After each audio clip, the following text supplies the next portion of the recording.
Buenas noches, amigos televidentes, bienvenidos a una nueva entrega de Cruce de Ideas. Desde hace varios meses atrás ha estado en la palestra pública un tema que ha sido sensación en redes sociales, en grupos de WhatsApp, en todos lados. Y es que esta semana, el 7 de mayo, inició el proceso de entrevistas de los candidatos a magistrados de la Corte Suprema de Justicia. Ese es el tema que vamos a hablar hoy en Cruce de Ideas. Antes de analizarlo, vamos a ver un pequeño reportaje. La credibilidad de la Corte Suprema de Justicia en los últimos meses ha sido duramente cuestionada y criticada por diversas agrupaciones políticas y de la sociedad civil. Próximamente se tiene prevista la escogencia de 2 nuevos magistrados de la Corte Suprema de Justicia. Me imagino que el señor presidente necesita muy urgentemente poder nombrar estos magistrados para que cuando él salga en el 2019 no lo investiguen. Según Juan Diego Vázquez y Elías González, ambos estudiantes de Derecho, los magistrados deben ser personas independientes que no tengan intereses políticos de por medio.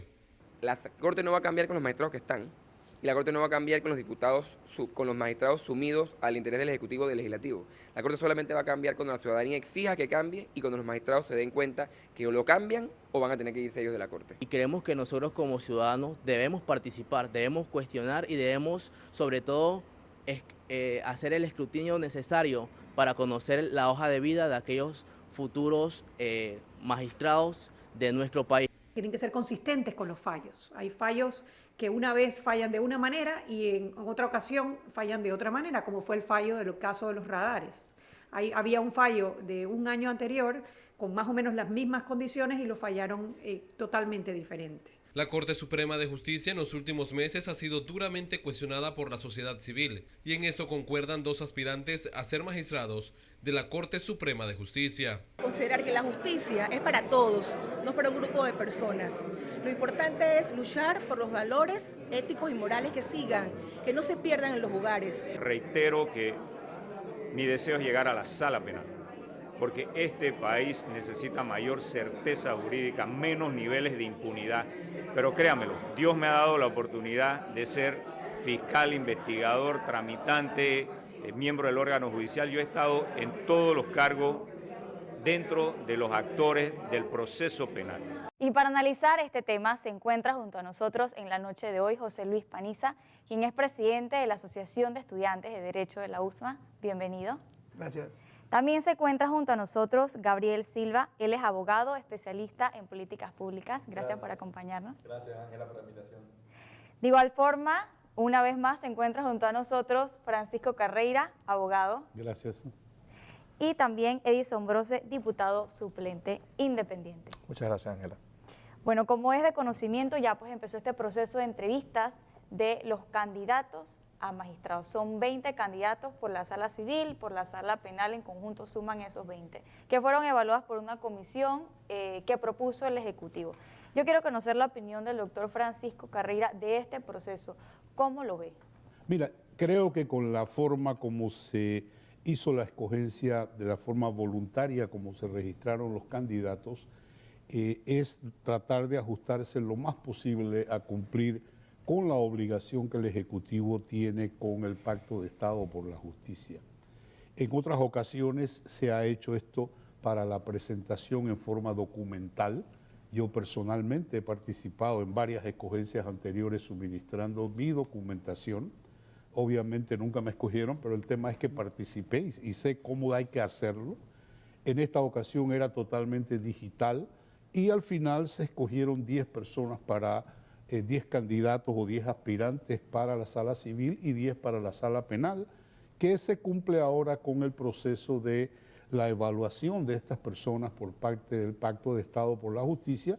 En algún momento vamos a ver una lista con una calificación numérica que al final no tiene ninguna relevancia, simplemente pone esto en un orden, pero el Ejecutivo va a ejercer su discreción de escoger el candidato que quiera de esa lista, de esos finalistas, como en efecto lo hizo anteriormente en el caso de la magistrada Russo y del magistrado Sedalice. Pero creo que es un paso adelante en la forma. Eso no nos satisfará a todos por la forma como se escogen los magistrados, y ese es un tema que eventualmente lo tendremos que hablar desde el punto de vista constitucional, pero en esta etapa se está tratando de cumplir con la obligación y creo que se ha logrado ese objetivo al dar la lista de los candidatos. Muchas personas piensan que debían haber sido más de 10 por cada posición. Al final esto es un tema de discreción del Ejecutivo y yo creo que en esa parte lo han elegido bien. Se habla de un sistema de puntajes, pero todavía tampoco queda claro cuál va a ser este método de evaluación. Yo quiero conocer la opinión de Gabriel Silva, que nos acompaña. ¿Cuáles son los criterios que debe reunir esta persona? ¿Cuáles deben ser los criterios de selección sobre los cuales se debe tomar esta decisión? Sí, bueno, primero que todo, muchas gracias por la invitación y gracias a todo el equipo que está detrás de las cámaras por este semejante programa. Lo primero que quisiera decir es que yo siento que la ciudadanía siente que este proceso es un golpe más al panameño. ¿Por qué? Porque nos han defraudado. Nos prometieron que se iba a consultar con la ciudadanía cómo se iban a elegir los magistrados y realmente no se está haciendo, por lo menos en mi opinión. Porque cuando uno ve el Pacto de Estado por la Justicia, como se hizo en el 2005, ¿en qué consistía? Hay una resolución, un modelo de resolución que te habla que esta comisión va a presentar un listado de candidatos y que luego el presidente, en base a ese listado, él va a tomar una decisión. Pero el proceso hoy no es así. El presidente lo que está haciendo es enviando una lista de 20 candidatos, donde simplemente la comisión lo que va a hacer es analizarlos, hacer un resumen de quiénes son estos candidatos, que ya el presidente sabe quiénes son porque los eligió, y va a regresar esa lista al presidente. O sea que en verdad no hay ningún tipo de filtro, ningún tipo de consulta ciudadana, ningún tipo de ponderación ni ranking. Como se estableció inicialmente en el Pacto de Estado por la Justicia, no se está cumpliendo. Y yo creo que para muchos eso es nuevamente una promesa incumplida y es un engaño que se está sintiendo esta como muchas otras propuestas. En cuanto a cuál es el perfil que debe tener un magistrado, nuestra Constitución es clara y no exige mucho. 35 años de edad, solvencia moral, ética, que no tenga ningún tipo de sentencia, que sea abogado, que haya ejercido o haya sido docente. Pero la Constitución es sencilla por una razón, ¿verdad? Nosotros vivimos en una democracia, en una república, y cuando se establecieron estos parámetros, la idea era poder abrirle la puerta a la ciudadanía en general, o en este caso a los abogados, para que ellos puedan optar por este cargo, sin ser muy exclusivo, muy elitista. Ese es el fundamento de nuestra democracia, de nuestra república, que cualquier abogado pueda aspirar a hacer eso. Y eso está bien, eso está perfecto, ese es el sistema que queremos. No queremos solamente reservárselo a cierto tipo de personas. Pero entonces esto viene más allá que solamente lo que establece la Constitución. Queremos una persona que sea independiente. La Constitución no te dice por ningún lado que tiene que ser independiente, pero ¿qué es lo que necesitamos hoy? Independencia del sistema judicial. ¿Qué más necesitamos? Necesitamos una persona que conozca la rama del derecho, que sea eficiente, que haya tenido cierta trascendencia en el órgano judicial o en la práctica privada, que sea relevante con los casos que se están dando. Entonces hay muchos elementos adicionales que se pueden considerar y se deben considerar en la selección de los magistrados. Ojalá los veamos en esta elección que está sucediendo ahora, pero desde mi punto de vista, lo que está sucediendo ahora con el Pacto del Estado por la Justicia es simplemente un pantallazo. Es decir que están consultando con la ciudadanía, pero realmente no lo están haciendo. No se están purgando, no se están eliminando a candidatos, simplemente se está pidiendo la opinión a este grupo de esta comisión y que ellos van a decir en base a eso de los perfiles que ellos consideran. Pero, nuevamente, siento que es un engaño a una propuesta inicial que hizo el presidente Varela. Y bueno, nada más podemos esperar lo mejor de esto, pero definitivamente, como se menciona en esta mesa, es un buen momento, como cada vez que se habla sobre nombramientos de magistrados, un buen momento para repensar cómo funciona nuestra Constitución, si hay que cambiarla o no hay que cambiarla, y más que eso, la voluntad de nuestros gobernantes. Porque aún así, la Constitución no te dice que tú debes hacer una comisión de Pacto de Estado por la Justicia.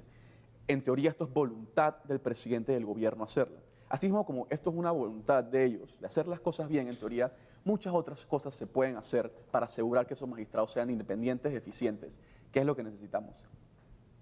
José Luis, yo quiero conocer la opinión tuya como estudiante de Derecho. Como menciona Silva, no es una cuestión que está en la Constitución contemplada el que se haga esta comisión para evaluar a los candidatos a magistrados. Pero teniendo esta comisión presente y habiéndose abierto esta oportunidad de entrevistas a los candidatos, ¿qué preguntas le harías tú a los candidatos? ¿Qué cosas quisieras saber tú?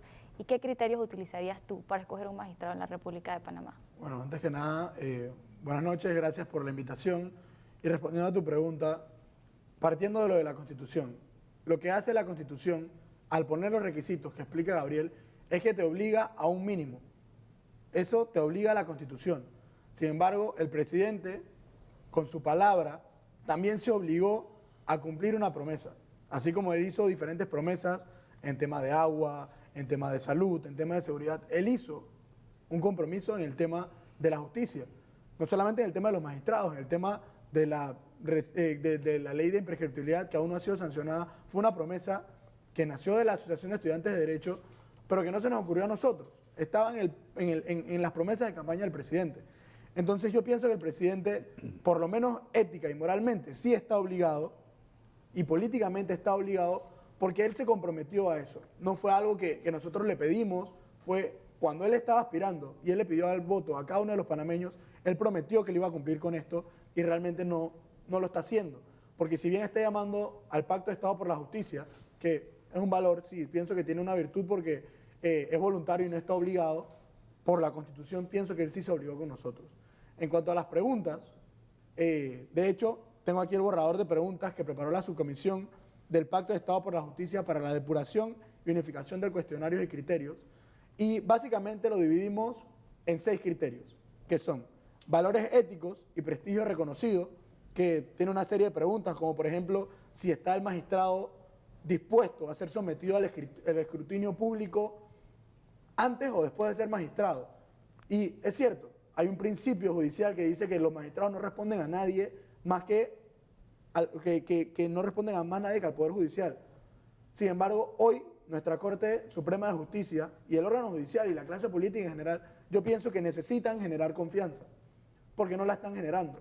El fallo que tiene la Corte hoy, para el panameño de a pie, para el que no estudia Derecho, para el que no es abogado, realmente ya no tiene el mismo valor que antes, porque ya no estamos viendo y hemos perdido la confianza en los magistrados y en el Estado en general. Entonces yo pienso que sí es una pregunta importante saber si los magistrados están interesados en generar confianza, en ser transparentes.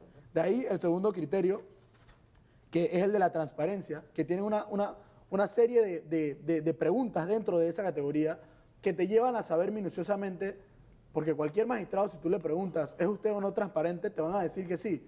Pero hay una serie de preguntas que se pueden ir haciendo, como por ejemplo si él tiene participación accionaria en sociedades relacionadas que puedan llegar a la sala en su momento. O sea, son preguntas que te pueden llegar a saber realmente, con hechos, si él puede ser o no transparente. La experiencia jurídica y preparación académica que mencionaba Gabriel y el que también mencionaba el doctor Carreira. No solamente necesitamos personas transparentes, independientes, aunque pienso que es la prioridad, tiene que ser una persona conocida en derecho en general y en la sala en específico. Otro de los criterios que tenemos es el compromiso social y las reformas a la justicia.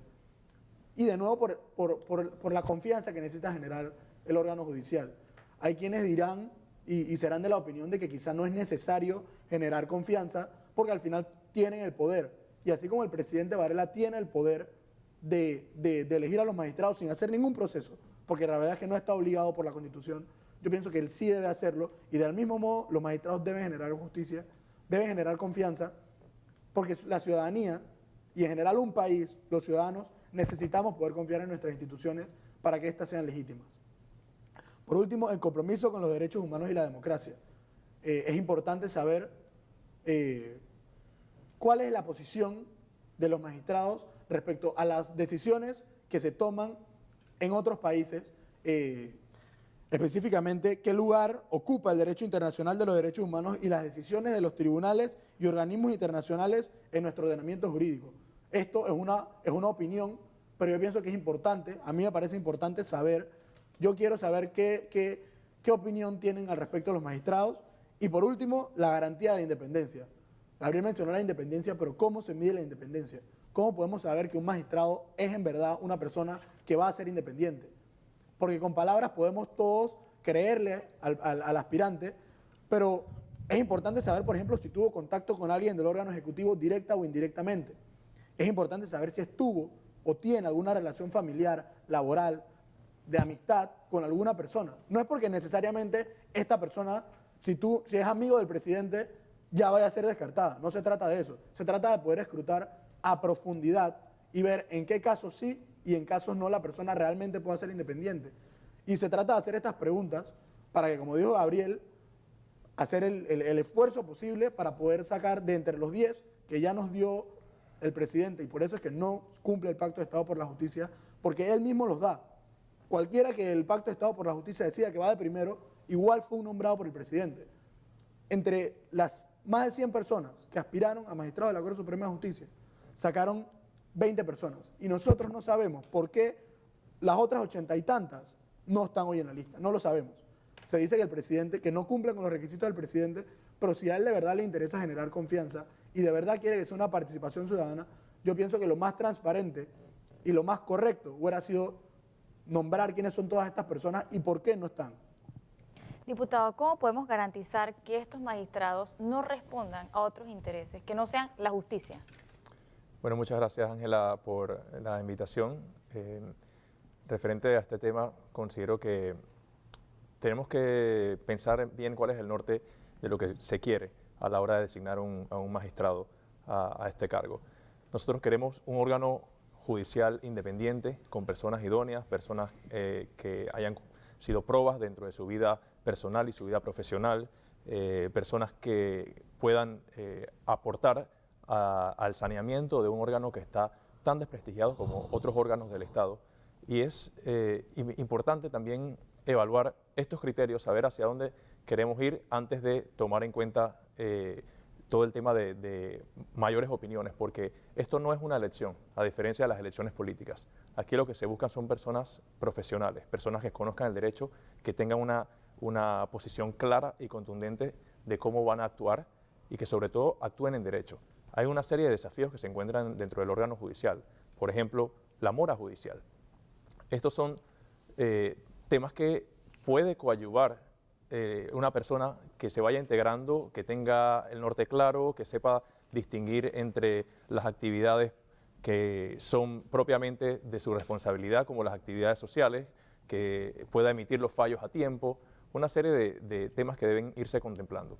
A nivel internacional se han utilizado una serie de criterios muy puntuales. Está el criterio por representación, que es basado en temas de etnia, la geografía, religión, entre otros. Está el criterio doctrinal, que es más basado en la afinidad política que tenga el candidato con el presidente.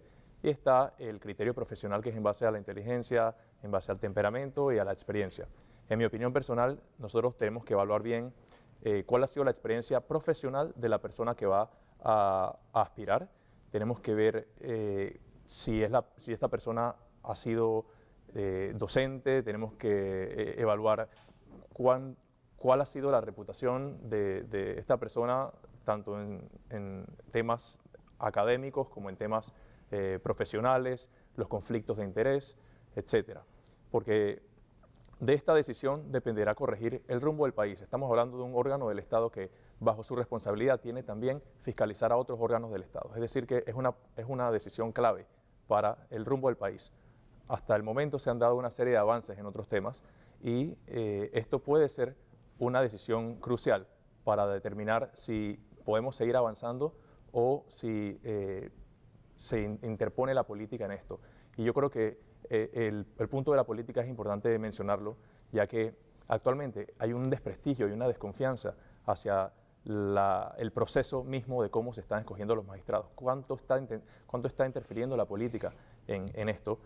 Y esto podría generar algún tipo de desconfianza por aspirantes, jurisconsultos de renombre, gente que no quiere poner su nombre en una lista donde pueda llegar a ser utilizado netamente de manera política y no me parece que la línea debe ser subjetiva. Tenemos que ver cuál es el norte que queremos como país. El presidente tiene todo el derecho de poder designar a una persona, pero si pues, ha asumido un compromiso con el tema del pacto por el Estado, yo pienso que debe cumplirlo. Definitivamente ha sido un desgaste muy grande y ha creado de cierta manera una desestabilización institucional. Nosotros queremos conocer sus opiniones. Usted que está en casa puede escribirnos a través de las redes sociales Cruce Ideas TV, nuestro correo electrónico cruceideas@ftv.com. y nuestra cuenta de Twitter FETV05. No se despegue de las pantallas de FETV, que pronto volvemos con más de Cruce de Ideas.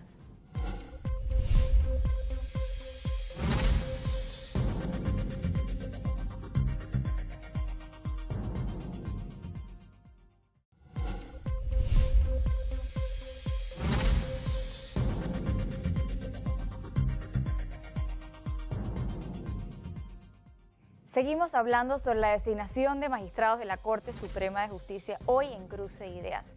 Yo quiero conocer de parte de Edison Brose, quien es diputado suplente, cómo se prepara la Asamblea para este proceso, ahora que viene pues la parte de ratificar a los magistrados. ¿Cómo está la Comisión de Credenciales? ¿Cuál es el escenario dentro del órgano legislativo?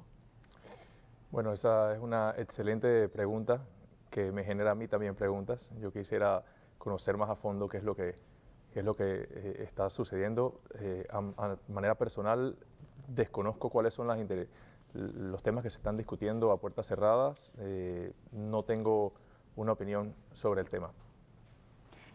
Doctor Carreira, ¿cómo ve usted el tema de la Comisión de Credenciales? Porque se habla de que la comisión se conformó el 1 de julio del 2017, que debería tener una vigencia hasta el 1 de julio del 2018. Y hay una comisión que está reconformada. ¿Esta comisión es legal? ¿No es legal? ¿Qué opinión tiene usted como jurista? Mira, yo lo primero que te voy a decir es que yo creo que estamos en una situación de crisis. Y de crisis por varias razones. Originalmente, cuando había una unidad parlamentaria, se escogió una directiva y se escogió una comisión. Esa comisión era la que estaba presidida por el diputado Luis Eduardo Quirós y fue la que tuvo a su cargo la presentación de las candidatas anteriormente. Después de esto, todos fuimos testigos de la situación que se dio allí, en donde el partido minoritario de gobierno tenía 4 posiciones en una comisión en donde no debería tener eso, y quedamos discutiendo reglas de proporcionalidad, quedamos discutiendo entonces estos elementos, y hubo algo que yo creo que es el elemento central de lo que allí pasó. Hubo una nueva votación del Pleno de la Asamblea. Entonces, por un lado podemos decir había que respetar la comisión que ya se había escogido. Por el otro lado podemos decir el Pleno de la Asamblea en su mayoría puede decidir lo que quiera, y esa es la situación que tenemos hoy. En este momento hay un amparo en la Corte Suprema que fue presentado por los diputados panameñistas, y hasta que la Corte no decida realmente qué es lo que va a ocurrir allí, entonces estamos en ascuas. Sin embargo, hay una nueva comisión que ya ha sido instalada en base a lo que ocurrió en la Asamblea con la votación. Esto no deja de tener un sabor que fue hecho como de hecho, de todas maneras. No da la transparencia que se requiere en un evento como este. Pero bueno, estos son los resultados de otro tema que es todavía más serio. Hubo un pacto de gobernabilidad en la Asamblea, que todos fuimos testigos. Yo tengo que lamentar las expresiones que ha emitido por vía de redes sociales el diputado Varela, en donde pues se ha hecho referencia a quienes eran mantenidos de la teta o mamaban de la teta. Mientras hacían esto, pues no había ningún escándalo, ahora no lo hacen. Y esto es una manera gráfica de decir que hay toda clase de corrupción en la Asamblea, y esto es lamentable. Y lo peor de todo esto es que vamos a llegar al 1 de julio, no hay magistrados, debe haber una nueva comisión de credenciales que debe escogerse el 1 de julio, nuevamente en una situación coyuntural de hecho en la Asamblea, que es el partido gobernante no cuenta en apariencia con el apoyo de todas las bancadas, y por lo tanto no va a haber una elección que sea el resultado del consenso. Esto como país nos coloca a nosotros en una situación sumamente delicada, pero refiriéndonos al tema de los magistrados, Imagínate, debieron haber tomado posesión en enero y vamos a ver si en julio son ratificados. Este es el tipo de crisis que Panamá no puede volver a vivir jamás. Porque todo lo que han dicho aquí es cierto, no es la forma como nosotros queremos que esto se elija, no es la forma como se debe elegir, no estamos satisfechos. Yo a lo que dice Gabriel, yo le agregaría un elemento adicional que ha sido hasta una manera sorpresiva en el Pacto de Estado por la Justicia, que se van a hacer un examen psicológico de los candidatos. Eso a mí me parece, mira, genial. Porque lo que nosotros necesitamos saber es tal vez elementos de personalidad, y los abogados no sabemos de esto, y los políticos saben menos todavía, pero yo creo que hay que darle a este proceso esos elementos que es lo que nosotros queremos. Al final de todo esto, ¿qué es lo que te refleja? Yo he sostenido en un par de programas que el problema presidencial nuestro es que cuando los presidentes llegan, para llegar te hacen una serie de promesas y luego cuando llegan y se visten de emperadores, porque el presidente panameño es un emperador, es un rey, tiene esos poderes, eso es lo que es el poder presidencial. Entonces por eso es que no se hacen las constituyentes cuando se prometieron, porque tener el poder, tener el control de la Asamblea con el pacto de gobernabilidad le permitía al Ejecutivo, al anterior y a los anteriores, nombrar a quien les daba la gana como les daba la gana. Entonces, yo creo que esto ha significado un alto, ha significado un mensaje que nosotros necesitamos. Hay otras fórmulas. A mí me encanta el cuestionario que menciona Juan Diego, pero yo le... Perdón. José Luis, discúlpame. Estábamos hablando de Juan Diego aquí. Sí. Pero José Luis, discúlpame. Mira, el tema que estábamos hablando de esto es que además de estas preguntas, yo creo que nosotros no queremos ver a los magistrados de la Corte dependiendo en una comisión de presupuesto, mendigando partidas presupuestarias, porque esto en qué los coloca. Cuando hablamos de independencia, el primer tema de la independencia es que tú tengas los recursos que quieres. Y no es la forma de que la Corte, como un órgano del Estado, tenga que ir al segundo órgano del Estado, pues en este caso a la Asamblea, a pedir fondos para que el Ejecutivo te los dé. Esto en el fondo, ¿qué independencia tiene? Ninguna. Y obligas a los magistrados entonces a tener este juego. Uno de los requisitos de la independencia es que haya un presupuesto fijo. Eso es parte de las cosas que hay que cambiar. Pero mientras los mismos magistrados sean, tú sabes, sujetos a este tipo de contactos en la Asamblea, ¿qué evita? Y yo estaba en la Asamblea el día que fue el magistrado Ayub Prado y fue el magistrado del Hernández León y otros más, fueron a una sesión en la Comisión de Presupuesto para que después el Ejecutivo diga, no, no hay dinero. Entonces, nosotros estamos primero pagando por la justicia que estamos pagando. Entonces no podemos pedir justicia, tú sabes, de 100 cuando estamos pagando 50. Y esto es lo que se refleja a la hora de las escogencias. Muchos colegas míos les fue ofrecido una posibilidad de ser magistrado y no aceptaron. Y si a mí me lo hubieran ofrecido tampoco lo hubiera aceptado. ¿Por qué? Porque no hay una garantía de que esa Corte Suprema va a ser independiente. Al contrario, es dependiente en términos de dinero. La otra cosa que yo creo que nosotros tenemos también que incluir aquí,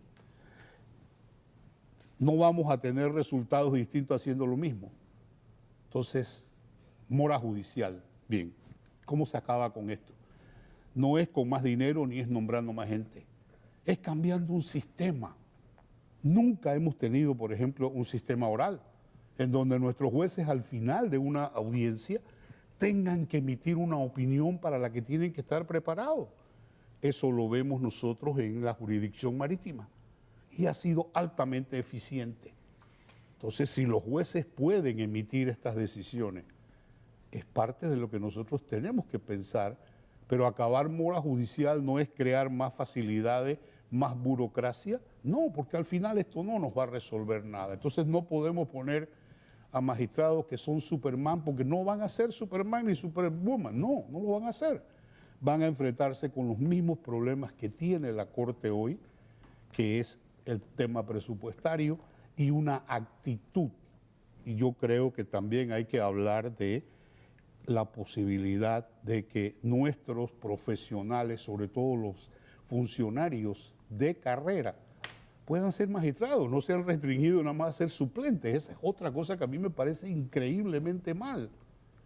O sea, que una persona que tiene 20 años de ser magistrado de un tribunal superior puede darnos clase a todos de cómo manejan los tribunales. Ellos solamente pueden ser suplentes, porque así se puso en una ley. Al final del día yo creo que esto lo que nos indica es, tenemos muchas cosas que hacer hoy, tenemos que escoger a 2 personas la mejor manera que podamos. 3. Sí, bueno, confirmar. Yo creo que hay que confirmar al magistrado Zamorano. Eso no tiene ningún secreto porque se ha ganado su puesto.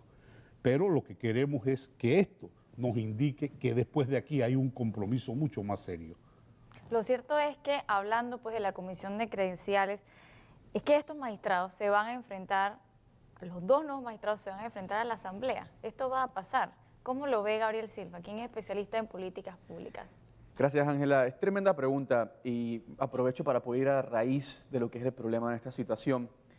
Mira, nosotros tenemos una Corte Suprema que está compuesta por 9 magistrados. En esta ocasión se deben nombrar a 2 nuevos magistrados. Y hay un refrán muy interesante que puede describir la situación en la que se encuentra nuestro sistema judicial. Y ese refrán es que el pez empieza a podrirse desde la cabeza. Es decir, que si la cabeza de una institución está podrida, todo para abajo va a estar podrido. Necesitamos que esa cabeza esté limpia, esté transparente, sea eficiente, para que la institución o el pescado, en este caso, esté sano. Y por eso es importante que los magistrados que vamos a elegir sean buenos. Por eso esta decisión es tan crucial. Porque ellos van a estar a la cabeza del órgano judicial y van a sentar varias cosas. Van a sentar el tono de la Corte Suprema, los valores de la Corte Suprema, los principios de la Corte Suprema, la eficiencia de la Corte Suprema, la setean, la establecen los magistrados de la misma. Entonces, por eso esta decisión que quizás para algunos puede ser como, bueno, son 2 magistrados nada más, ya en total son 9, es una minoría. No, es muy importante la gente que se está poniendo ahí, porque establecen el tono de nuestro sistema judicial que nos ha estado fallando. Y el sistema judicial que tenemos hoy en día nos está afectando en el día a día al panameño. En varias cosas que quizás no se ven a la primera luz, pero por ejemplo en el costo de vida. ¿Cómo? Cuando tenemos un sistema judicial que no es eficiente, donde hay corrupción, donde es todo un proceso largo, extenso y costoso, las inversiones fallan, no se invierten en el país. Cuando tú te vas a los rankings internacionales de transparencia internacional, del Foro Económico Mundial, y le preguntan a las personas, ¿cuál es el factor menos beneficioso para hacer negocios en Panamá? Ineficiencia gubernamental, corrupción y por último educación. O sea, la corrupción afecta a los negocios. ¿Y eso cómo nos impacta en el día a día? Costo de vida, menos empleo. Los jóvenes ahora estamos sufriendo cada vez más por el desempleo. Menos inversión extranjera, menos crecimiento económico. Todo eso es afectado por la corrupción. Y la corrupción está ligada a nuestro sistema judicial. Por eso es importante los magistrados que estamos eligiendo. ¿De qué otra forma impacta el sistema judicial la vida del panameño? Quizás más importante aún es en la desigualdad del trato que recibe el panameño en el sistema judicial. Si eres una madre soltera, una mujer indígena, un joven, una persona que no esté conectada con los magistrados o con las cúpulas de los partidos políticos, tu trato no va a ser igual. Si no tienes el suficiente dinero, no te van a tratar de la misma manera que los que sí lo tienen. Y ese trato de desigualdad va en contra de todo lo que somos como deberíamos ser como país y todo lo que establece nuestra Constitución. Un país democrático, un país republicano. Y por último, también nos afecta y más profundamente en la injusticia. Esa injusticia, ese sentimiento de impotencia, cuando tú sufres un crimen o un familiar tuyo sufre un crimen, te roban algo, se meten en tu casa y tú no puedes hacer nada al respecto. Porque los abogados te dicen, sí, tienes razón, tienes todo el caso armado, pero entrar a pelear al sistema judicial te va a tomar tanto tiempo, tanto dinero, que mejor sabes que déjalo tranquilo. Ese sentido de impotencia nos está afectando al ciudadano en el día a día. Y por eso es importante quiénes estamos poniendo en la Corte Suprema de Justicia. Y hay varias formas como podemos aliviar y resolver y mejorar el sistema judicial que tenemos en Panamá. Muy bien dicho lo del tema del presupuesto. Eso es clave. La carrera judicial no se ha implementado como se debe implementar. Y hay cosas más profundas que podemos ir estudiando, como la cantidad de magistrados, el método de selección de magistrados. Es decir, hay muchísimas propuestas, como hay que hacer una radiografía del sistema judicial que tenemos hoy día para ver dónde están las áreas grises que podemos eliminar para luchar en contra de la corrupción.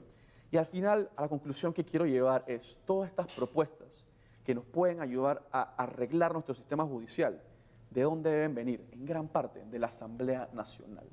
Y hasta que no tengamos a diputados independientes que no le deban nada a los partidos políticos o a sus cúpulas, diputados que no tengan nada que esconder, diputados eficientes que vayan a asamblea, se sienten y trabajen, esto va a continuar. Podemos poner, como bien dicen, podemos poner a quien sea en la Corte Suprema de Justicia, al personal más capacitado, pero va a sufrir por cómo está diseñado el sistema que está siendo diseñado por los diputados que tenemos actualmente. Por eso necesitamos cambiar este problema de raíz, resolver este problema de raíz, y eso se hace desde la Asamblea, desde los diputados que estamos eligiendo.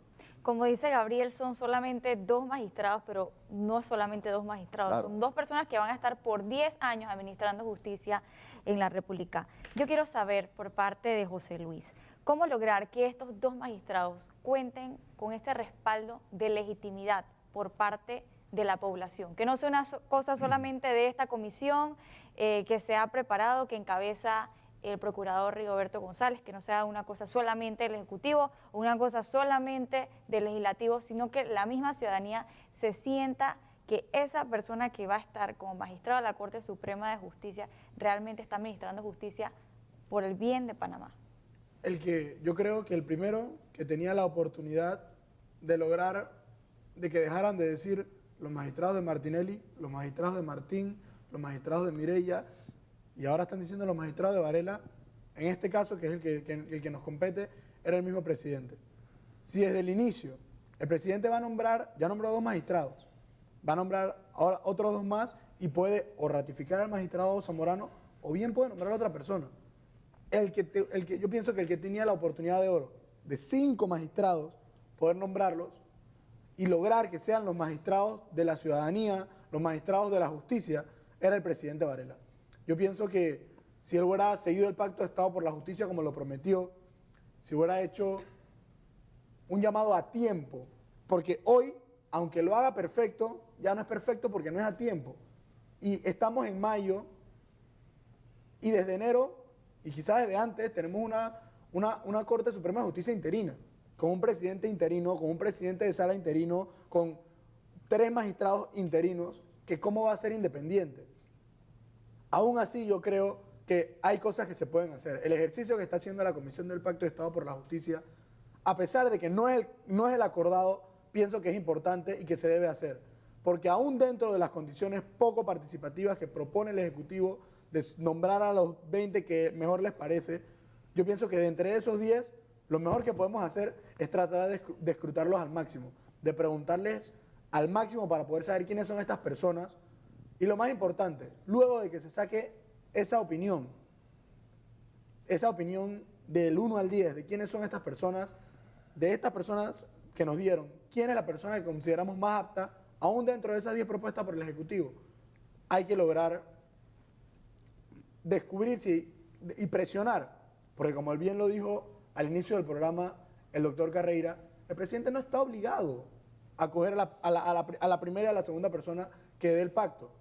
El presidente puede nombrar a las últimas personas, como lo hizo efectivamente en el caso del magistrado Sedalice.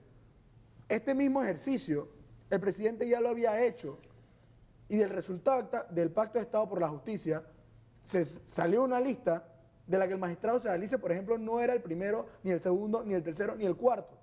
Y aún así él lo escogió. Entonces yo pienso que la presión debe ser desde el momento en que salgan estas personas hasta en el momento en que sean ratificadas en la Asamblea. Y es lamentable, ¿por qué? Porque como estudiantes de Derecho y como abogados que somos todos, entendemos, y a mí me molesta y me da rabia que se tengan que politizar la justicia. La justicia, por algo, es el único órgano del Estado que no se escoge por votación popular, porque no debe ser política. Pero realmente lastimosamente, como tú bien lo dijiste, nos guste o no, van a la comisión de credenciales y van a esta asamblea en crisis que no nos representa, que está peleando poder y peleando sus propios intereses, y lastimosamente van a ir ahí. Yo pienso que es la oportunidad para, del mismo modo en que fuimos a rechazar, las personas que fueron a rechazar a las magistradas o las personas que fueron a apoyar, por las razones que sean, de ese mismo modo debemos ir a fiscalizar y a ver que las personas que propongan el Pacto de Estado por la Justicia, que estén de primeras, al menos esas personas sean las escogidas.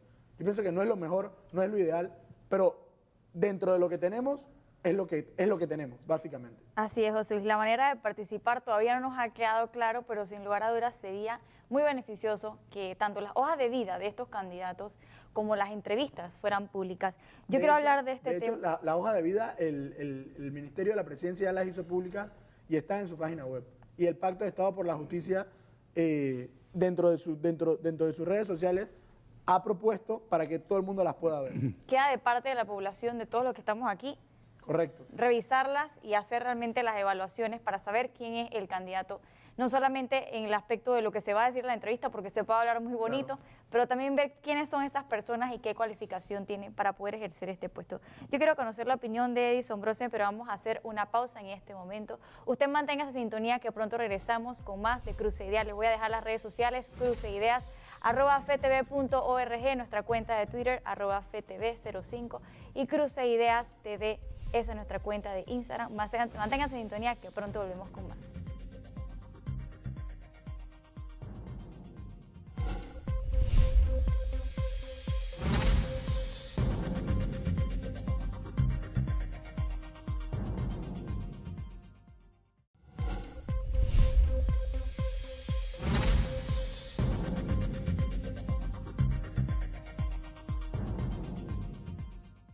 Estamos de regreso en Cruce Ideas. Hemos llegado al último bloque hablando sobre la designación de magistrados de la Corte Suprema de Justicia.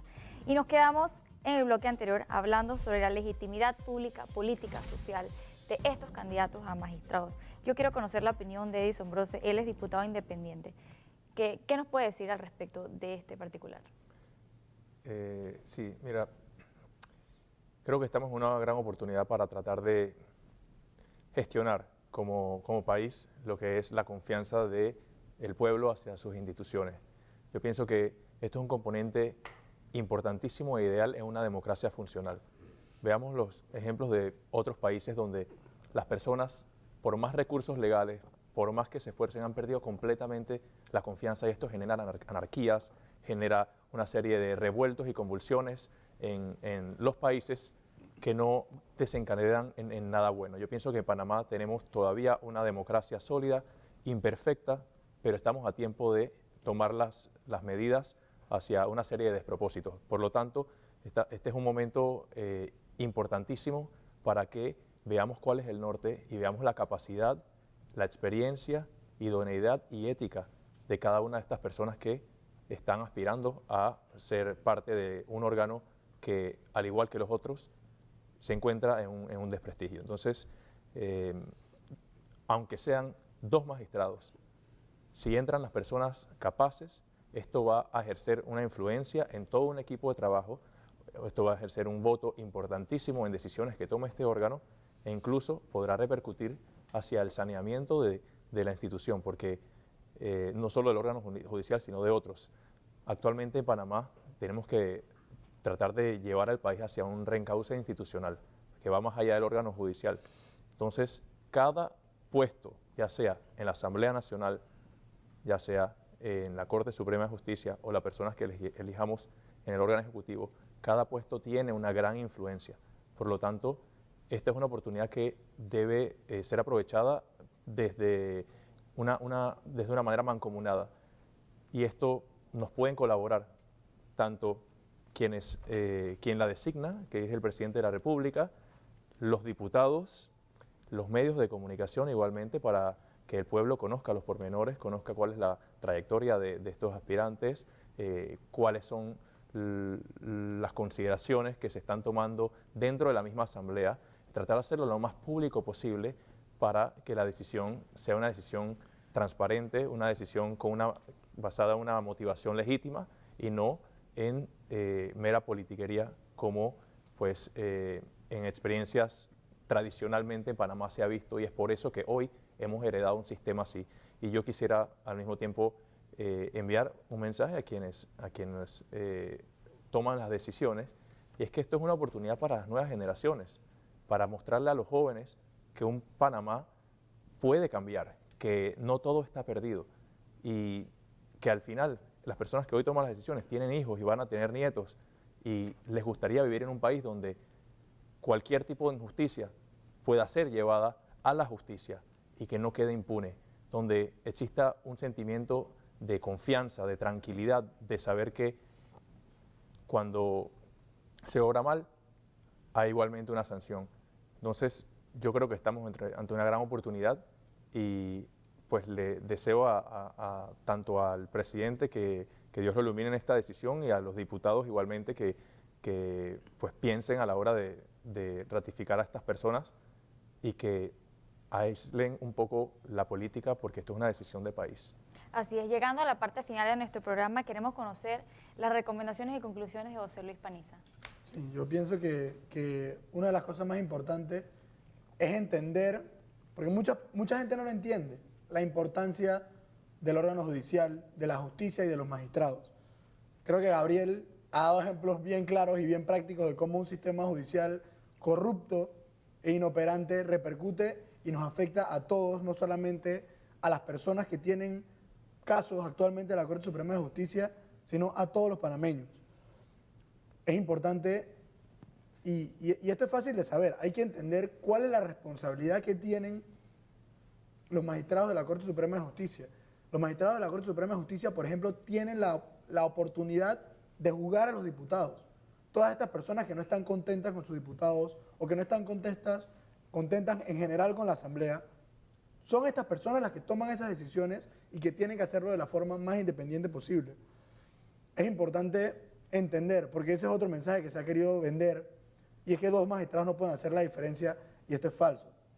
Estos 2 magistrados que se escojan pueden ser el inicio de algo diferente, y puede que al inicio no puedan tomar las decisiones más importantes porque no sean una mayoría, pero pueden empezar a ser mayoría.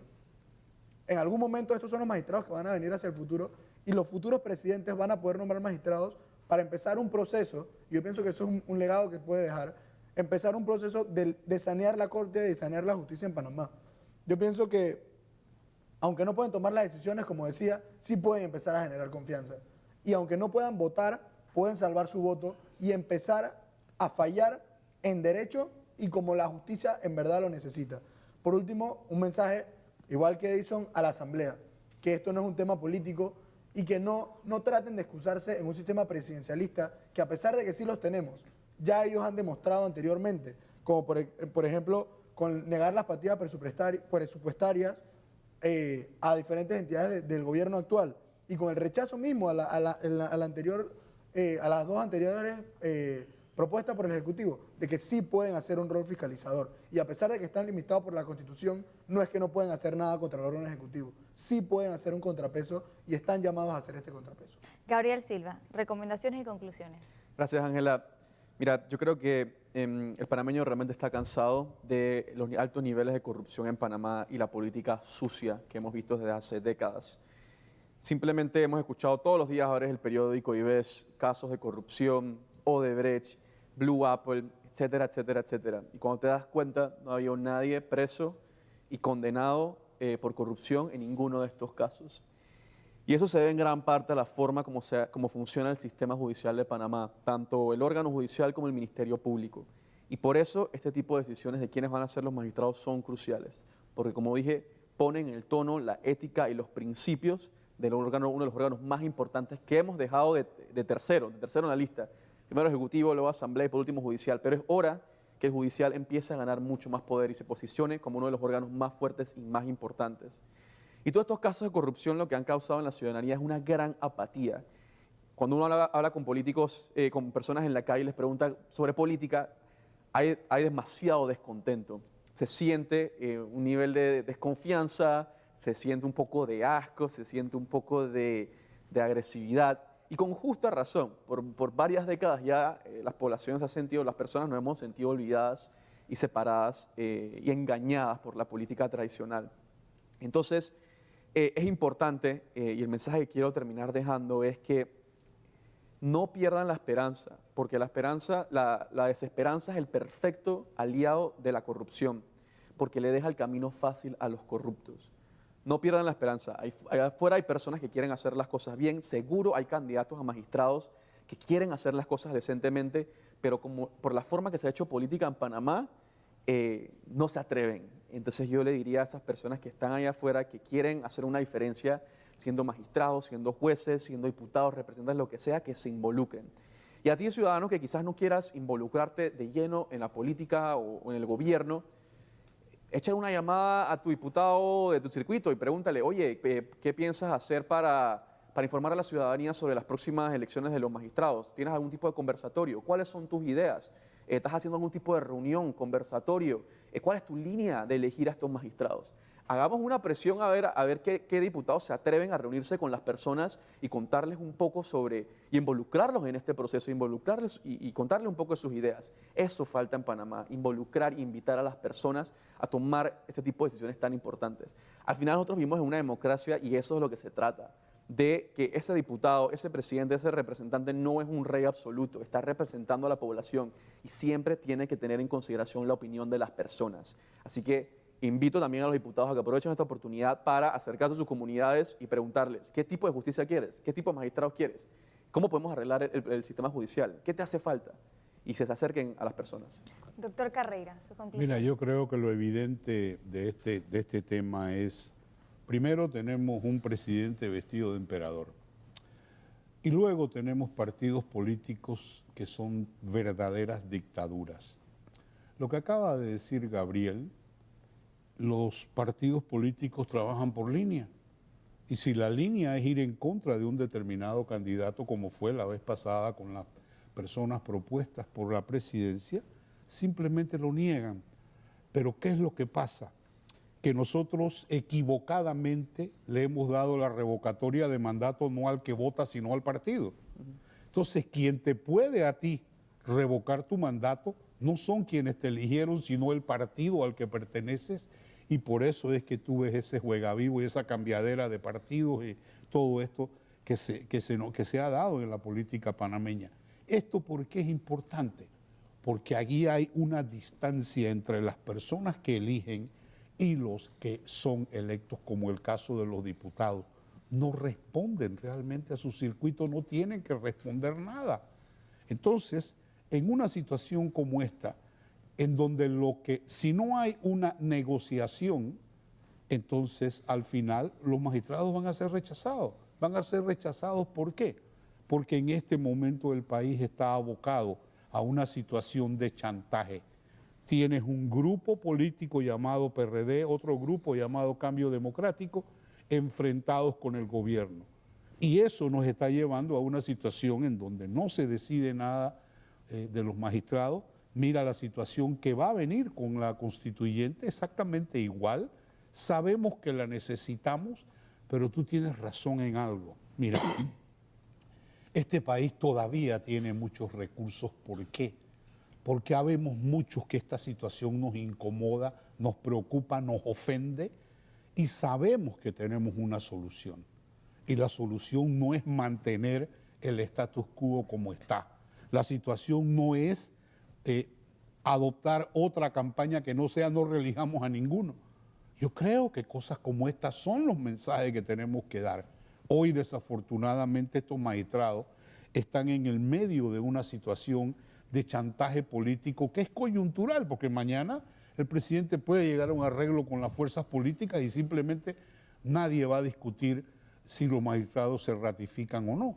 Y sabemos lo que necesitamos en la Corte. Yo te digo, para mí no es absolutamente ninguna satisfacción decirte a ti, yo tengo un caso de una persona que estuvo involucrada, fue atropellado, su carro fue chocado por un camión. Ese caso tiene 22 años de estar en los tribunales de justicia. Eso, ¿qué mensaje nos da a nosotros? Esa no es la justicia que este país quiere. ¿Por qué? Porque hay fórmulas de hacerla más eficiente. Y en este programa yo creo que el objetivo de esto es saber que hay cosas que tenemos que aceptar hoy, la forma como se ratifican magistrados, pero en el momento en el que venga una constituyente, eso tenemos que cambiarlo, porque no es lo correcto. Gracias, doctor. Conclusiones de Edison Brose. Muchas gracias, Ángela, por esta invitación. Yo pienso que, nuevamente, tenemos una gran oportunidad que debe aprovecharse. Es posible generar cambios, aunque sea de menos a más. Como dice un refrán, gota a gota se hace el mar.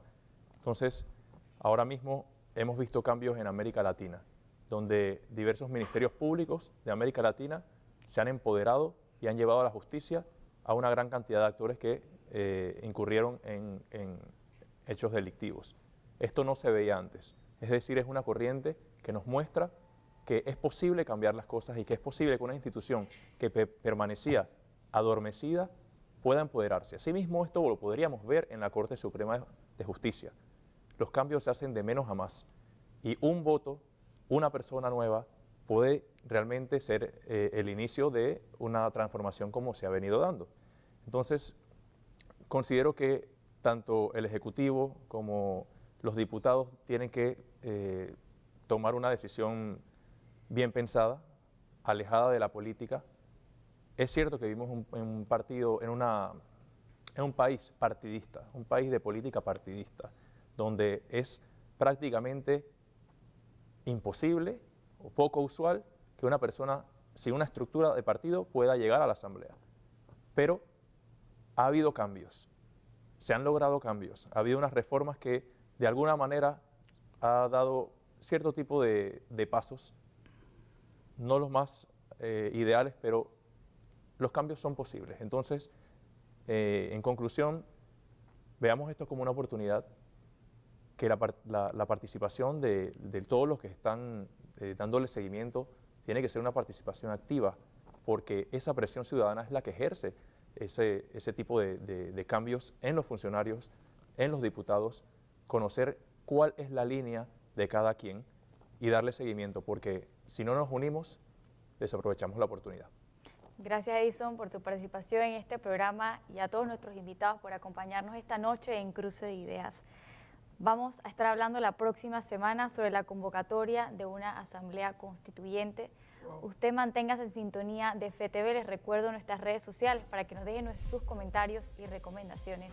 cruceideas@ftv.org, nuestra cuenta de Twitter @ftv05 y nuestra cuenta de Instagram Cruce Ideas TV. Que tengan todos muy buenas noches.